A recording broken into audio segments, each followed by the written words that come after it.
No oferecimento Cerbrais. Sofisticação aos seus pés. Olá, sejam bem-vindos a mais uma edição do Oba Obra. No programa de hoje, eu vou te dar novidades e mostrar muita coisa bacana no mundo da decoração e da arquitetura. Além disso, eu vou responder as perguntas que vocês mandaram para o nosso Instagram, tirar dúvidas, dar dicas e tanta coisa bacana que vocês querem ouvir. Mais uma coisa que a gente vai mostrar hoje é o nosso apartamento, a obra que está sendo executada, que eu estou mostrando passo a passo para vocês. Então acompanhem comigo em primeira mão como está ficando esse apartamento no Meireles. E no Papo de Arquiteto eu vou conversar com o grande artista plástico José Guedes. Com o que ele se inspira? Como é que ele consegue fazer tantas coisas bacanas aí no mundo da arte?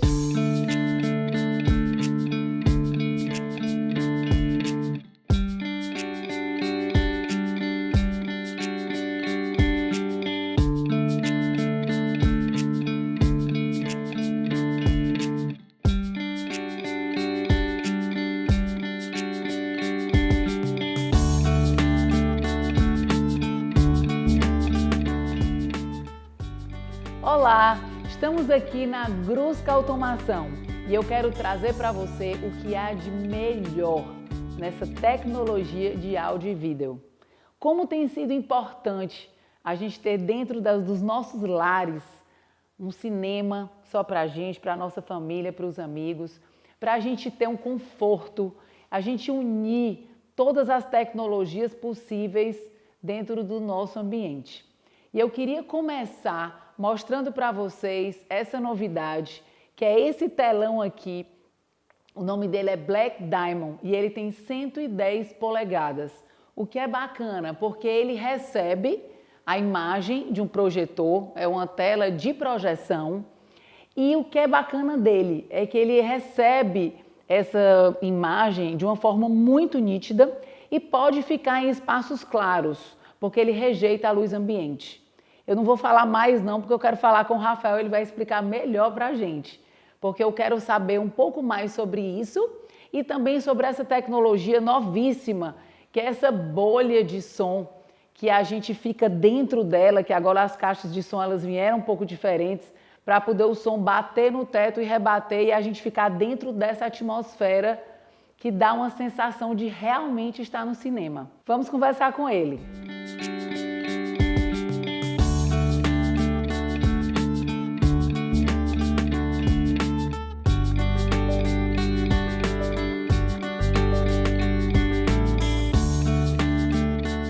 Estamos aqui com o Rafael Grusca, na Grusca Automação, e eu queria conversar com ele sobre essas novidades. Eu queria que ele explicasse um pouco mais. Eu amo tecnologia, mas a gente precisa aqui de uma ajudinha na hora de entender e de pegar todas essas novidades aí fresquinhas no mercado e a gente vê que isso não para. Então, queria conversar aqui e mostrar para vocês um pouco da Grusca. Pronto. Tudo bom, Rafael? Tudo bem? Tudo jóia. A gente vai falar um pouco sobre o que você fez na chamada, né? Sobre a questão das tecnologias de áudio e vídeo e como elas hoje estão sendo reproduzidas dentro do cinema e dentro da casa da gente também. Isso.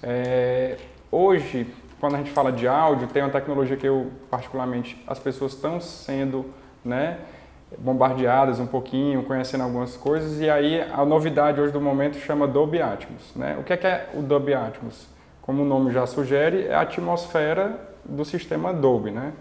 Então, assim, a ideia é que o cliente, quando ele está na sua sala de estar, na sua sala de cinema, ele se encontre dentro dessa atmosfera, dentro dessa bolha, e ele tem essa percepção do áudio da cena. Então, assim, desde um jogo de futebol, ele vai achar que está sentado ali na arquibancada, e ele vai estar ouvindo a torcida gritando, ele vai perceber o movimento do áudio pela sala, né? Quando ele está assistindo um filme de ação, por exemplo, aquela cena de perseguição, então o helicóptero passando por cima, ele consegue ter toda essa imersão sonora como se ele estivesse participando literalmente do filme. Isso é por conta da caixa que você estava me mostrando, a caixa vertical, isso, mas que tem um alto-falante diagonal. Na diagonal que ele coloca, ele projeta o som para o teto e reflete ele esse reflete som e onde a pessoa está. Onde a pessoa está. Então, assim, a gente faz, né, utiliza um pouquinho da engenharia para conseguir esse artifício bem bacana. São caixas preparadas para fazer esse áudio e o sistema tem que ser calibrado também para criar essa imersão sonora.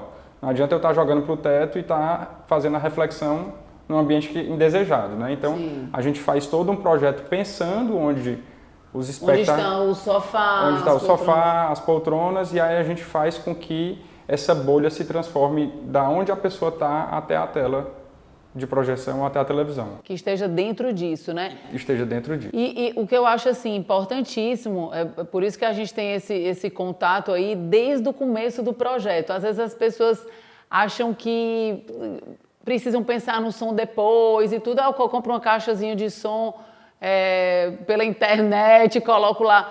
Mas o que eu tenho visto mais é que realmente o resultado é muito melhor quando a gente pensa desde o começo. É porque o que é que assim, a gente vai desde a concepção do projeto, de fato, né? A gente compatibiliza o projeto com os equipamentos de áudio e vídeo com o seu projeto. Então não tem cabo aparecendo, não tem receiver mal posicionado, subwoofer ou caixa acústica mal posicionada. Então a gente consegue aliar a estética, que é o que você preza no projeto, com a função. Né? Então a gente usa todos os conhecimentos que a gente tem, toda a bagagem que a gente já tem nesses mais de 10 anos de experiência para realmente trazer essa imersão sonora para o cliente e criar a atmosfera que ele tanto deseja e o que ele enxerga aqui, né? Às vezes o cliente enxerga, ele vai numa sala de cinema ou vem aqui na empresa da gente, ele escuta aquele áudio, ele quer aquela reprodução daquele áudio dentro da casa dele. Dentro da casa dele. E é engraçado assim que é interessante assim, passar para as pessoas que estão nos assistindo, porque às vezes é difícil, né? É uma coisa muito sensorial. A gente precisa estar aqui para sentir, para a gente ver primeiro a reprodução de cor, que eu quero que você fale. Na tela de projeção de 110 polegadas maravilhosa, e ela é fixa. Ela é fixa. Que é bonita demais, assim, é bacana. Mas com relação a essa bolha aí de som, que eu achei super bacana, essa forma bem tranquila assim, de falar para as pessoas entenderem, mas que a pessoa precisa sentir. Precisa, né? Sentir. Então eu sempre digo, vai lá conversar com o Rafael, porque ele vai lhe mostrar, você vai entender melhor como é isso. Né? Porque assim, se a gente passa um orçamento e a pessoa não percebe aquilo, né, como é que aquilo funciona, ela está pegando um número e ela não consegue criar nenhum tipo de relação com esse número.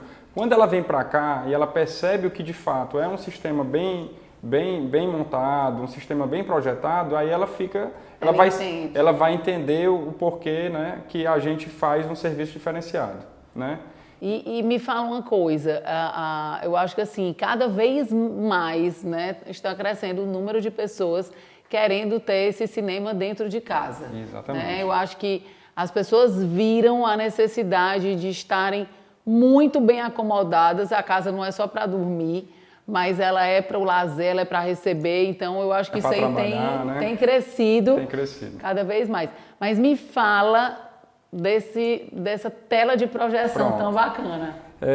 A gente, num passado próximo, vou chamar assim, a gente tinha um problema porque os limites das televisões eram pequenos, né? A gente tinha um limite pequeno nas polegadas de televisão, a gente ia até 60, 65, no máximo 70, e os clientes às vezes tinham salas muito grandes ou queria realmente uma sala de cinema dentro da casa deles. Isso era impossível com a televisão.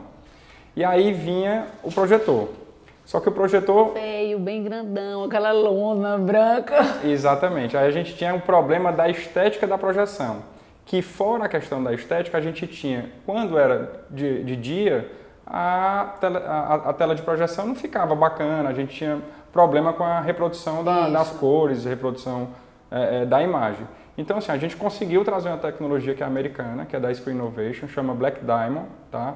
Ela é uma tela ótica, que ela tem várias camadas, então a luz do projetor, ela é absorvida num sentido só por essa tela, e todas as outras luzes que vêm pela periferia, por exemplo, eu tenho uma janela lateral, eu tenho uma iluminação artificial que vem de cima para baixo, ela é simplesmente ignorada pela tela. Então, assim, que é no caso daqui, né? Que é no que caso eles podem daqui. ver, você tem iluminação de um lado e do outro. Por cima, mas não afeta na qualidade da imagem. Então, assim, se o cliente tiver uma janela, a pessoa tem uma janela do lado, na lateral da casa, uma varanda, se essa luz ela não vai atrapalhar, interferir na projeção. Porque até 90% dessa luz é rejeitada pela tela de projeção. Então, assim, você consegue ter imagens grandes, aqui a gente tem um exemplo de 110 polegadas, mas pode ter até 150 polegadas nesse formato. Então, assim, a gente consegue realmente fazer coisas incríveis e com imagens... Um tamanho maravilhoso, realmente um cinema. E o que é bacana também é a estética dela, né? Porque ela parece quase com uma televisão, moldurinha preta e tudo, ela fica fixa. Ela fica fixa. E como uma televisão enorme, então não precisa também estar com aquela projeção, porque algumas vezes eu ainda colocava a televisão com... E descia o projetor na frente. Descia e subia a tela na frente, né? Então esse não, já é o mais aproximado da televisão possível. Era usado, você usava muito isso, porque exatamente de dia não era tão bacana assistir a projeção. Então a gente trabalhava com a televisão para a família utilizar no dia a dia, assistir um jornal, as crianças verem, jogar um videogame, assistir um desenho, mas à noite, quando queria assistir um evento esportivo, um filme ou um show, aí descia a tela. Isso agora você pode fazer em qualquer horário do dia. Por quê? Porque essa tela tem essa particularidade, né? E a gente tem uma tela também que tem uma tecnologia parecida com ela, só que ela pode enrolar. Então, assim, ela de vez de rejeitar 90% da luz, ela rejeita 70%, só que ela é retrátil. Sim. Então, você pode deixar a sala completamente sem TV. Limpa, sem TV, de repente um quadro, uma escultura, bem bacana. Isso. E me fala com relação à durabilidade, porque me perguntavam também isso, do telão, ele tem uma vida útil menor. Eu não vou deixar a minha filha assistir um desenho animado e tudo porque o projetor tem um tempo útil menor. Então me fala, esse aí, ele tem uma vida útil maior do que os anteriores? Hoje a gente está fazendo uma migração dos projetores, né? A gente trabalhava com a lâmpada halógena, tá? Que é uma lâmpada convencional, para quem não conhece, e agora estamos trabalhando com lâmpada LED também. Então isso aumentou demais a vida útil dos projetores. Tá? E outra coisa legal é que, por exemplo, eu tenho uma imagem de 110 polegadas que para retirar ela é leve. Ela não é igual a uma televisão de 70 que precisa de 2, 3 pessoas para tirar. Então, até no caso, se precisar de uma manutenção, eu não mexo na tela, eu mexo no projetor. E o projetor é uma peça bem menor, que você consegue botar, levar debaixo do braço para uma assistência técnica, alguma coisa. Então, assim, facilitou demais a questão da manutenção. Realmente, a tela não tem manutenção porque ela é um plano, que é uma tela ótica, e o projetor é uma peça bem menor que está com uma vida útil muito grande hoje. Coisa boa, é bom demais. Obrigada, Rafael. De nada. É muito bom a gente estar aqui acompanhando, é para isso que a gente está aqui passando para vocês todas essas novidades, como é bom a gente aliar a tecnologia, a conforto, e isso tudo dentro das nossas casas. Queria agradecer a você por estar aqui com a gente e até o próximo bloco.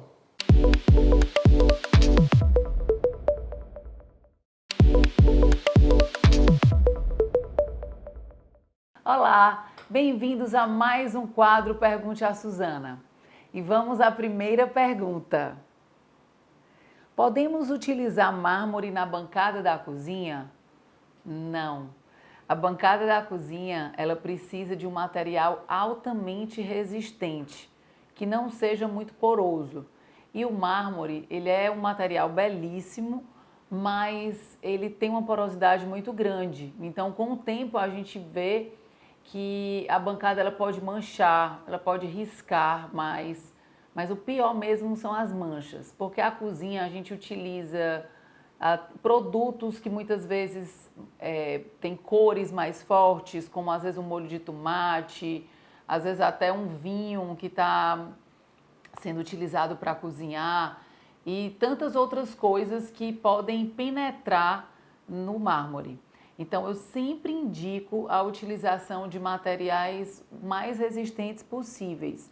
Hoje em dia, a gente tem muitos materiais sintéticos, já pré-fabricados exatamente para esse tipo de propósito, que são materiais duros e não vão manchar com o tempo. Eu utilizo muito o Silestone e o Decton, que é esse tipo de material, ele tem 20 anos de garantia, então eu utilizo realmente sem medo, sem preocupação nenhuma, que eu sei que ele vai suportar todo o trabalho numa bancada de cozinha. Gosto muito de utilizar o Corian. O Corian é um material bem interessante porque ele pode inclusive ser executado as cubas da bancada. Você consegue vir com a bancada e com o mesmo material a gente fazer as cubas, escorredor de prato e muitas outras coisas com esse material. Ele é um material que parece uma resina. Então, a única coisa que se tem que ter muito cuidado com o Corian, porque ele é bastante prático e ele também é resistente a essa porosidade, ele não é poroso, mas ele não aguenta altas temperaturas. Então, se a gente coloca um Corian na bancada e a pessoa, quando vai cozinhar, ela pega a panela e coloca diretamente a esse material, ele realmente vai ser danificado e ele vai derreter um pouco. Então, para que isso não aconteça, a gente usa muito peças em aço para que as panelas possam ser colocadas nesse aço e não no Corian. Mas a gente sabe que precisa de, como é que eu posso dizer, uma delicadeza um pouco maior. Então, algumas pessoas ficam mais preocupadas com isso e a gente utiliza em outros espaços, ou então perto do fogão a gente utiliza uma pedra mais resistente e a gente utiliza o Corian na bancada das cubas e já com todas essas opções de escorredor e de tantos outros acessórios que o Corian pode fazer. Segunda pergunta: que cor de lâmpada você indica para a iluminação de um quarto? Eu geralmente utilizo as lâmpadas amareladas, porque elas têm uma temperatura mais confortável. Elas têm como é que eu posso dizer? Um efeito um pouco mais aconchegante num local de um quarto como ele deve ser. Então, mesmo quartos com bancadas, que a gente coloca luminárias direto na bancada, a gente usa muito LED em cima da bancada, mas eu gosto de utilizar a iluminação amarela. Com pouquíssimas exceções às vezes alguns clientes preferem na cozinha ter uma iluminação mais branca para poder dar uma claridade bem maior, mas eu gosto até na cozinha de utilizar a luz amarela mesmo. Em alguns escritórios, na sala técnica, como são várias horas de trabalho e para manter as pessoas mais assim acordadas, mais espertas, a gente utiliza uma iluminação mais branca. Mas até nas salas do diretor e salas de reunião, eu costumo sempre utilizar a iluminação amarela, por ser mais bonita mesmo. Eu gosto mais de dar esse aconchego nos espaços. A próxima pergunta, terceira pergunta: qual tipo de tinta é melhor para utilizar em apartamento? Eu gosto de utilizar, acho bem prático utilizar tintas laváveis, porque a gente sabe que precisa de uma manutenção maior quando é uma tinta comum, uma tinta que não tem essa opção de ser lavada. Então, a gente utiliza em todos os ambientes, praticamente, a tinta lavável. A tinta fosca, comum, mais simples, a gente acaba deixando para o teto, para o forro, porque aí não tem essa necessidade toda. É uma tinta um pouco mais cara, mas eu acho que o custo-benefício é muito bom. Por conta disso, você utilizando uma esponja com sabão neutro, você pode tirar uma sujeira superficial e às vezes só um arranhão a gente não consegue, mas uma sujeira mesmo fica bem mais fácil. Mas uma coisa que eu gosto sempre de passar para os meus clientes, para não comprar tinta brilhosa, porque pela estética mesmo, a tinta brilhosa, ela também mostra muito mais os defeitos da parede. A gente sabe que é feio ficar mostrando às vezes ressaltos ou rebaixos de uma determinada parede. Então a tinta mais fosca, ela esconde um pouco mais isso. Então existe no mercado várias marcas de tinta lavável fosca e essa sempre é a da minha preferência. Mais uma pergunta, a última pergunta de hoje. Preciso mudar minhas cortinas da sala de estar. Você prefere utilizar a persiana ou mantém cortina de tecido? Tem utilizações diferentes realmente de uma persiana para uma cortina de tecido com o trilho, né, que a gente utiliza muito. A persiana, ela tem várias formas diferentes, formatos assim de aberturas diferentes, porque a gente pode utilizar persianas na horizontal, tem algumas persianas na vertical. Existe a persiana em madeira, que eu gosto demais de usar, acho muito bonita.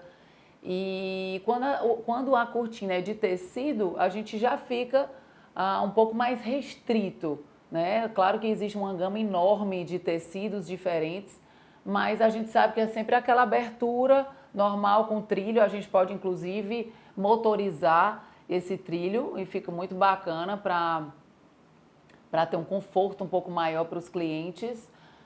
Então, assim, eu não tenho uma preferência já determinada. Cada projeto a gente tem uma proposta diferente, mas eu gosto bastante, utilizo muito nos meus projetos persiana. Muitas vezes a gente coloca reposteiras, que são aqueles tecidos que a gente coloca nas laterais, podem ser nas duas laterais ou só em uma. Então, em muitos projetos eu coloco persianas de madeira com reposteira de tecido. Mas a gente sabe que o custo da persiana, principalmente uma de madeira, ela é bem mais alta que uma cortina de tecido. Então, sempre gosto de conversar com o cliente, quanto ele está disposto a investir nessa cortina, e vejo também a concepção do projeto, o que se adequa mais. Aí a gente chega a um denominador comum. Gente, obrigada por estar aqui assistindo mais um quadro do Pergunte a Suzana. E eu faço questão de tirar a tua dúvida. Não deixa de mandar a tua pergunta para o nosso Instagram, Suzana Clark Fiuza. Até a próxima!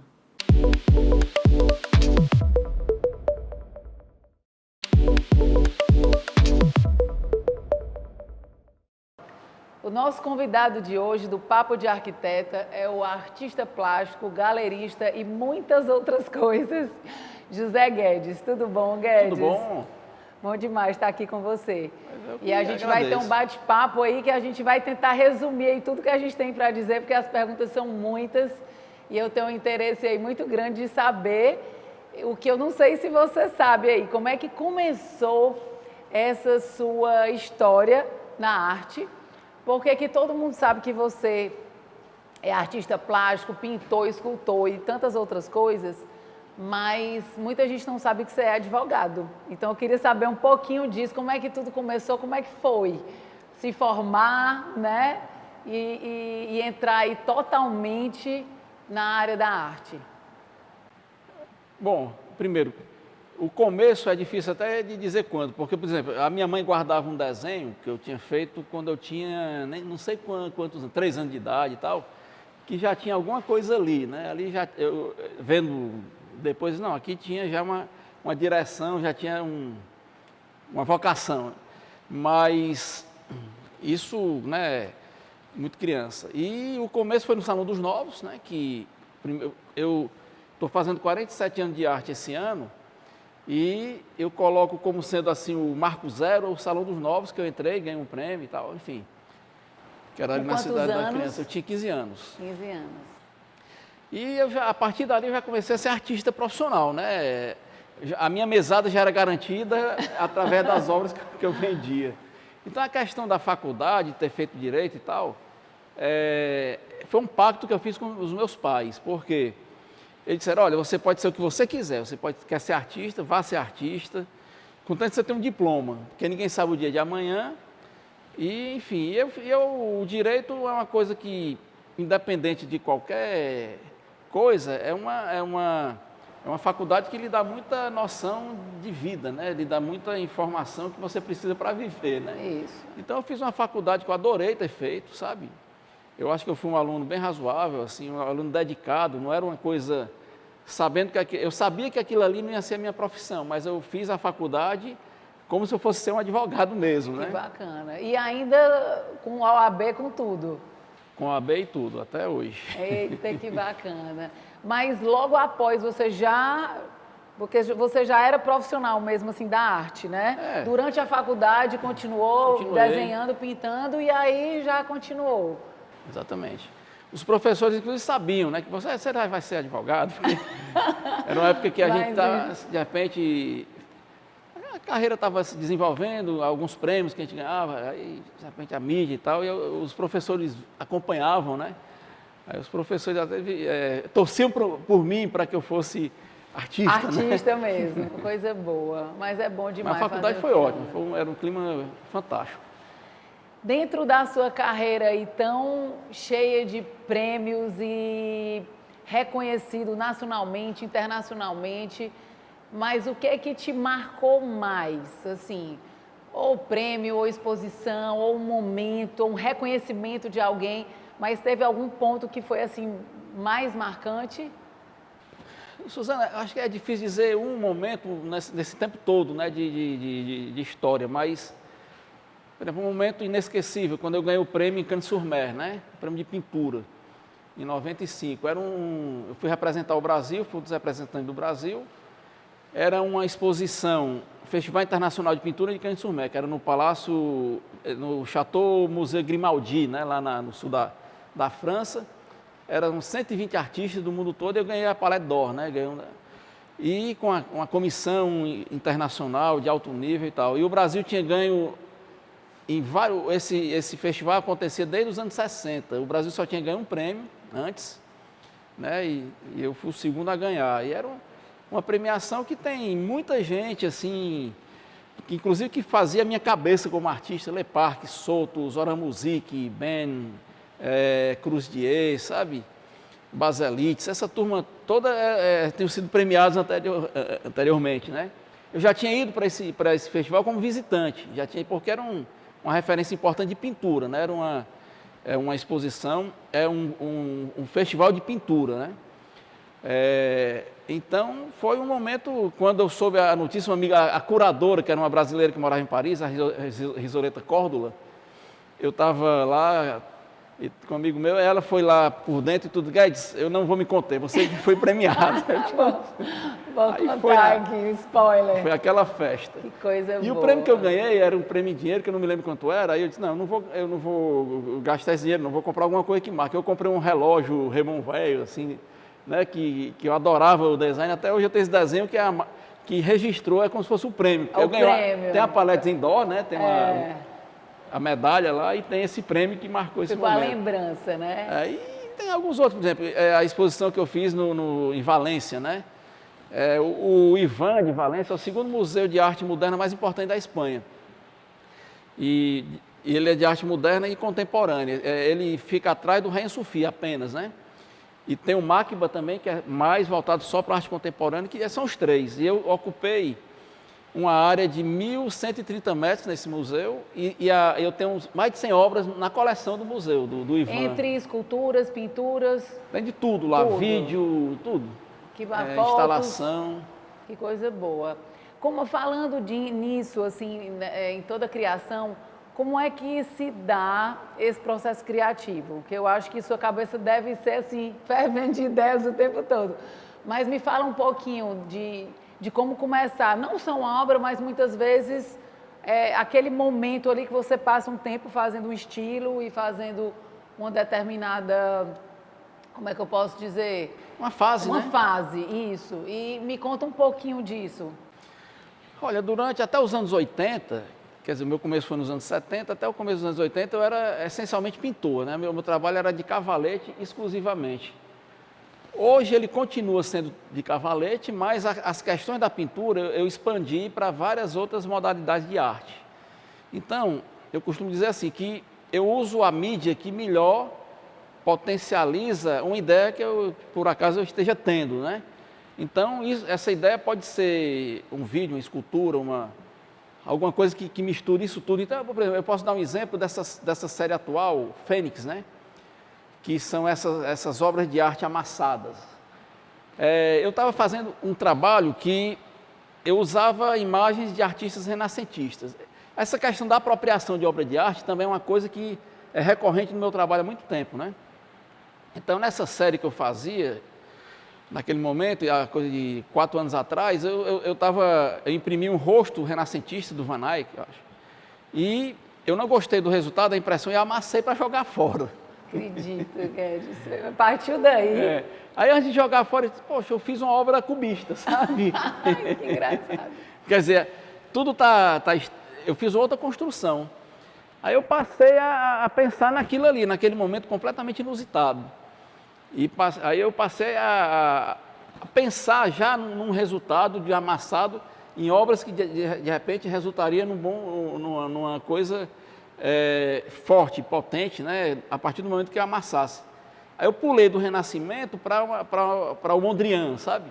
Então a primeira obra que eu vi está bem resolvida nessa história foi uma obra do Mondrian. Foi o Broadway Boogie Woogie. E quando eu amassei, tá aqui, isso aqui está o resumo de toda a minha trajetória. É uma coisa simples, é um gesto simples, a história da arte está presente, sabe? Eu estou jogando aqui com escultura, com pintura, com objeto. Fotografia. Com fotografia. E essa questão da ilusão, porque você está diante do trabalho, você tem aquela ilusão de que é tridimensional, né? Tridimensional, E você é envolvido, é um trabalho, e nesse sentido, nessa tridimensionalidade, ele faz uma alusão a uma instalação também, sabe? Quando você vai circulando por ele, então vai mudando, aqueles volumes, né, eles vão interferindo na sua percepção. E aí foi curioso que, por exemplo, a Daniela Busso, que escreveu o texto do livro, eu estava com ela na SP Arte, que esse trabalho eu lancei em Paris, há 2 anos atrás, e aqui no Brasil foi na SP Arte, foi na galeria que me representa lá em São Paulo, que é a Sérgio Gonçalves, e ele deu todo um destaque, né? Ele colocou o trabalho, foi um sucesso, assim, desculpa. Foi muito bacana. Falar de sucesso é complicado. E aí tem sido, né? Mas foi legal, assim, foi um trabalho que aconteceu lá e tal. Aí eu estava com a Daniela Busso sentada assim pertinho, né? E ela olhou assim, Guedes, como é que tu consegue amassar esse trabalho, assim, criando essa harmonia? Daniela, isso não é amassado. Eu disse, que conversa, Guedes? Não, isso aí eu falei que não, isso é uma fotografia e tal. Aí ela foi de perto, aí olhou de lado. Ela usou um termo que eu achei legal, assim, bem da nossa idade. Eu estou baratinado. Baratinado. Mas é muito. A partir daí ela fez um texto lindo, assim, que coloca o trabalho, né, no contexto atual da arte atual, né? Então assim, esse foi um exemplo do meu processo criativo, quer dizer, às vezes ele surge do nada, né? De uma conversa aqui, ele pode sair uma ideia por exemplo, eu estava vendo esses andaimes aí, ele pintando, aí eu já fiz um projeto de uma instalação, sabe? Mas a cabeça não para. Isso é que eu fico assim mais encantada, porque a gente conhece muitos artistas que tem aquele marco, aquela obra, aquele registro, como se fosse assim, que você já lembra da pessoa, mas o seu é muito dinâmico. Então, assim, é um processo, eu já tenho visto as novidades aí pelas redes sociais, Instagram direto que você posta, eu sigo demais.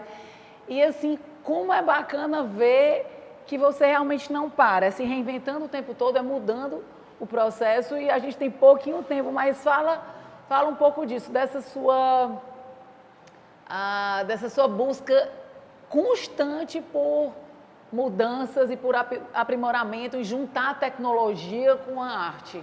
Bom, eu acho que não precisa dizer que eu sou obsessivo, né? Eu sou um artista obsessivo, eu sou obcecado por arte. E a obsessão é tão grande, por exemplo, que eu resolvi criar nas redes sociais um circuito de arte. Então, quem me acompanha, quem me conhece, eu sei que você acompanha, eu tenho um projeto chamado Agora, que é um processo que eu adoro. Por exemplo, se eu estou aqui num local e eu vejo uma imagem que aquilo ali, de repente, pode produzir eu posso enquadrar de uma maneira que aquilo se torna uma obra de arte, eu jogo aqui nas redes sociais, então vai para todo mundo. Então, o nome é Agora, né?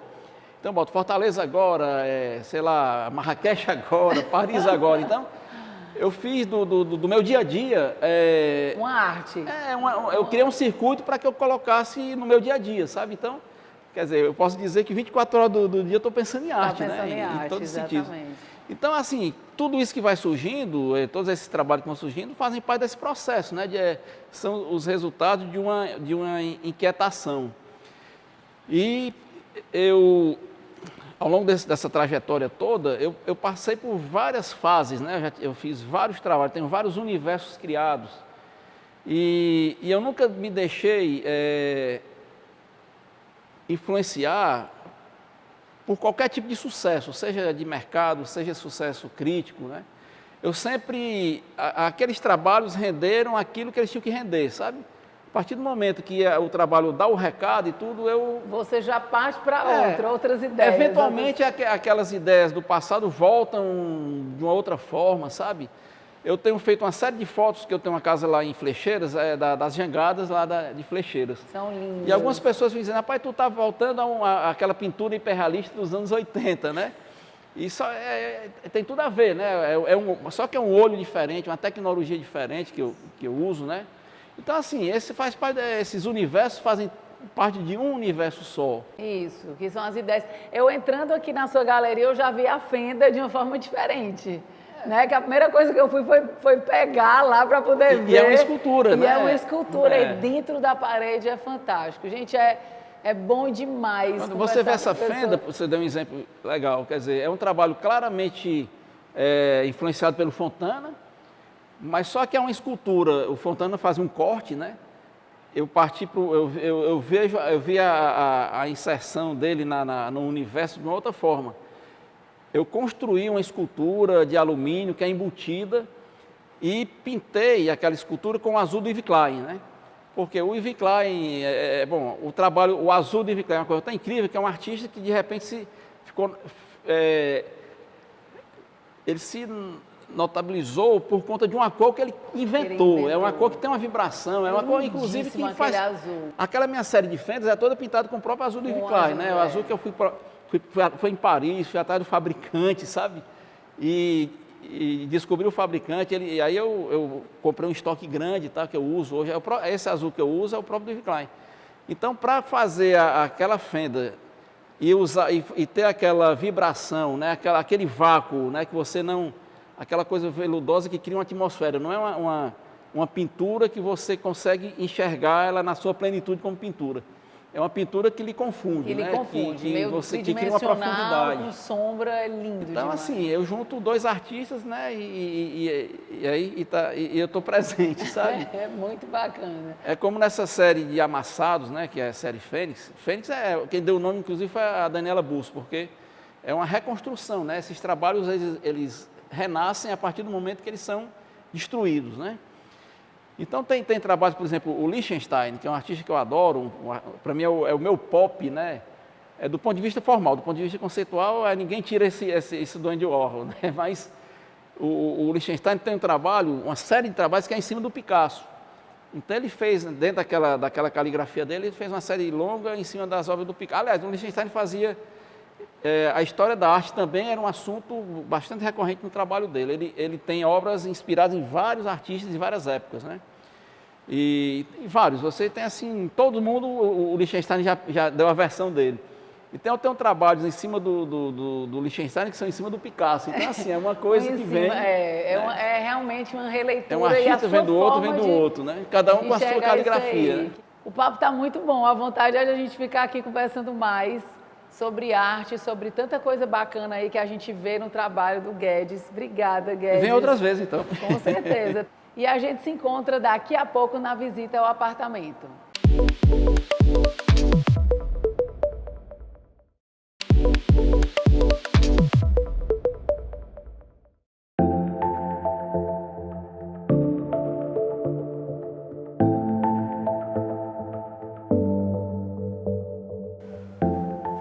Olá, estamos de volta a esse apartamento tão bacana aqui no Meireles, onde a gente está acompanhando passo a passo e cada detalhe da sua execução. Nesses últimos dias, eu vou falar para vocês aqui o que aconteceu na obra. A equipe de engenharia está a todo vapor e eles já regularizaram o piso, ou grande parte dele, por ter sido retirado o piso. E aí ele fica com vários níveis diferentes, então já foi feita toda essa regularização. O quebra-quebra já finalizou, que foi a retirada do gesso.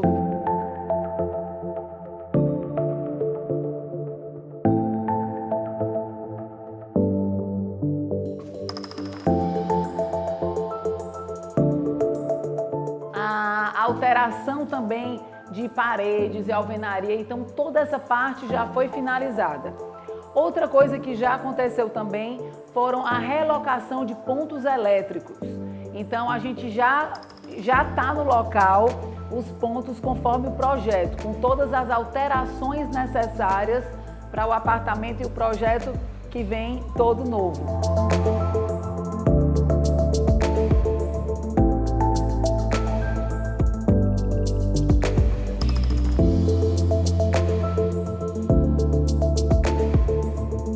O cabeamento foi também trocado. Por ser cabeamentos antigos e mais finos, agora a gente já pode ver que a parte elétrica já andou bastante em todo esse processo.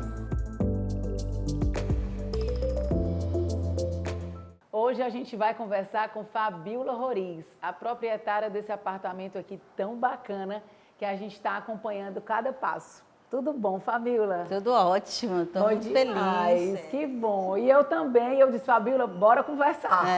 Vou te carregar ali para o programa que eu quero que você passe para as pessoas que estão ouvindo. O que que te fez, assim, resolver? Eu quero fazer a obra, eu quero fazer o projeto. Me fala um pouquinho dessa tua decisão. O que que te levou a isso? Já vinha pensando, né? Tem assim uns 2 anos que eu venho pensando em fazer uma reforma, mudar piso. Tinha um escritório aqui, a varanda, que a gente pouco usava. E a família está aumentando e eu queria integrar tudo isso para receber melhor, né? Eu adoro decoração, adoro coisa linda. E vi muitos seus projetos e escolhi você. Que coisa boa. E me fala um pouquinho, assim, de o que fez você tomar essa decisão, depois desses 2 anos pensando em tudo? Quando eu fiquei agora em casa, que eu vi, puxa, se tivesse aqui tudo já com uma sala de cinema para assistir filme. E achei, assim, alegra mais um ambiente bem decorado, né? A gente tem um bem-estar. Com certeza, muito grande. Esse tempo, eu acho que esse tempo que a gente ficou muito em casa, a gente viu tudo isso, né? A necessidade de ter um ambiente agradável, né? Que a gente receba com carinho, né? Com conforto, né? E bem-estar. E assim, o que eu acho é que a gente viu cada vez mais coisas que às vezes a gente sabia que de repente um ambiente não estava usando ou outro, mas quando você passa mais tempo dentro, como a gente passou aí 3 meses, mais ou menos direto dentro do apartamento, eu acho que isso ressaltou, né? E você fica assim, eu estou precisando de espaço, mas eu tenho esse espaço. Mas não estou usando. Esperando, não sei, porque a pandemia chegou e a gente fica imaginando tanta coisa. Eu estava assim num momento assim, muito triste de ver tanta morte, tanta coisa. Eu digo, vou fazer uma coisa que eu gosto, eu adoro decoração, então... E assim, uma coisa também que me chamou muita atenção são as obras de arte que você tem, quadros lindíssimos. E isso eu acho que é tão importante a gente ter essa conversa, né? O cliente com o arquiteto. Eu gostei que você está aproveitando o que eu gosto, né? Porque tem gente que, não, isso aqui está fora de moda, né? Mas são coisas que fazem parte da minha história, né? Então, e coisas que realmente impressionante. Quando a gente adquire bons produtos, eles duram. Então, tinha muitas coisas que você quis aproveitar e eu fui a primeira a concordar, porque eles estavam em ótimo estado e tudo, eram muito bonitos. E eu acho que isso cabe ao profissional, de ter essa conversa muito franca, de poder dizer, indicar e tudo, e entender o que o cliente quer e orientar. Né? E foi muito importante isso. Pois é, e quando está em bom estado, por que não? E o sofá, 2 sofás vão ser transformados em um.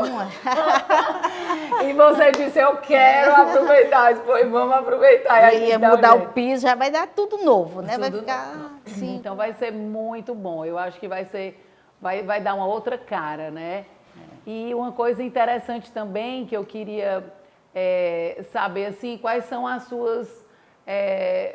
o que você imagina e o que vai melhorar, assim, em termos na sua moradia e tudo, de quando ficar tudo pronto? Como é que você imagina isso aqui?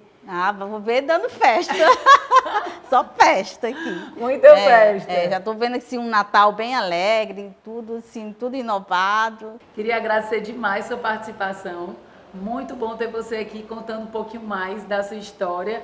E o episódio de hoje do Oba Obra fica por aqui. Eu te espero na próxima semana. Até lá!